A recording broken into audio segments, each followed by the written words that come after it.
Welcome to Easy Money MMA. Let's take a look at my previous stats. Been absolutely killing it for months and months, so jump on for the juicy gains if you want to make some money. So the first bet of this week will be Paddy. I feel like Michael Chandler he's definitely very explosive, very powerful, but I feel like his performance these days wasn't very impressive. I feel like Paddy should just he's on a momentum right now. He obviously looked better the way he ran over Bobby Green. I feel like he's quite talented and there's a lot of room to improve. I feel like he's getting into his prime. One thing, Michael Chandler, I don't know, he just hasn't been so impressive. Like, when was the last time he KO and finished someone? He just has the ability to manage to lose the fight when he looks like he's doing well, you know? He just has a amazing ability to lose a fight he's supposed to win. So 1 unit on Paddy Pimblett around even money was very comfortable. I think the odds are still a little bit worse now, but I still see some value in that. Okay, so the second bet is Volkanovski. Yeah, I feel like if you look at his last two losses, one was 1 week away from Islam, very short notice fight, so he got KO'd, and the other one was also too soon after a KO against Ilya, so he didn't look very good. He looked like hesitant. Obviously the knockout was affecting him, so I feel like the last two losses you can't really judge his ability from that because he wasn't being smart and put himself in bad positions, fighting not at his 100%. Looked like he was about to finish Islam in the first fight. Like, it's very obvious that is where his ability is at, you know, someone who can move up a weight class and still look really good against Islam, who's probably the most technical fighter in the sport right now. I'm not willing to put big units on this because I'm also not sure what he would look like after 2 KOs like that, you know. Does he still have the motivation? This is something that we will have to see. But he's definitely the more technical fighter than Diego Lopes. Diego Lopes is really good, really dangerous as well. But Volkanovski is literally one of the GOATs of the sport. So I feel like if he still has the same momentum, I would definitely favor him this fight. So dropping 1 unit on Alexander Volkanovski. The third bet of this week is Sumederji. This is actually the second biggest bet that I'm placing. I feel like his performance against Charles Johnson was very underrated. He looked really good, really competitive. Even landed some really clean shots on Charles. Just a really sharp shooter guy. Reminds me a little bit of like Carlos Prates. I feel like he really improved a lot. His wrestling, defense, his grappling all look very improved on compared to his fights before that. Yeah, I just think he's quite talented, very good striker and also improving. Yeah, Mitch Raposo is a little bit too young and his last performance, it didn't look good. He was very hesitant, was kind of accepting just losing the fight. Also lacked the kind of mindset to just go after it and try to win. So not very impressed by him. I feel like Sumederji is definitely,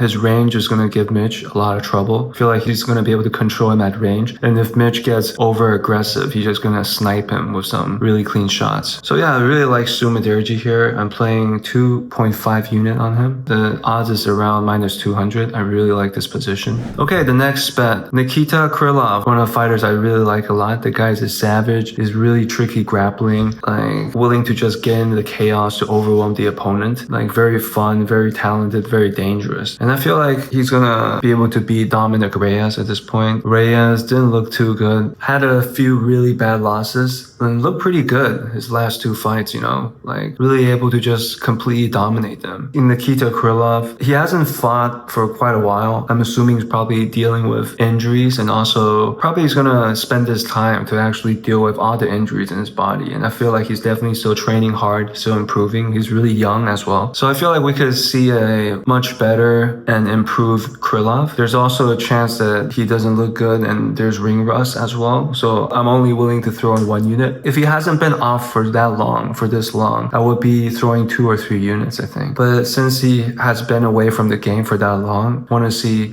where his mindset is at first before I put too much confidence in Krylov. Okay, so the next bet will be Gene Silva. Yeah, I already talked about Gene Silva on last week's video. This is the max bet that I'm making, and his odds got even better, minus 250. One of the most confident picks. I think Gene Silva is something different. Tell the bets, I promise that you won't regret it. Yeah, that's about it. Another bet that I'm still looking at is Sean Woodson. He's more technical and that with that crazy range. I feel like Dan Ige is gonna have a very hard time to deal with that. It's gonna be control at range. Woodson is very tricky to hit, and I feel like if he can survive the first round when Ige kind of lose a little bit of pop, then he's just not in so much danger to get knocked out. I feel like Sean Woodson will be able to win the decision very comfortably. So yeah, probably gonna play like one unit on him. Still not exactly sure how many units I'm gonna play. Okay, so good luck guys. I hope you guys tell these juicy bets. So many good opportunities. I'm really liking it this week.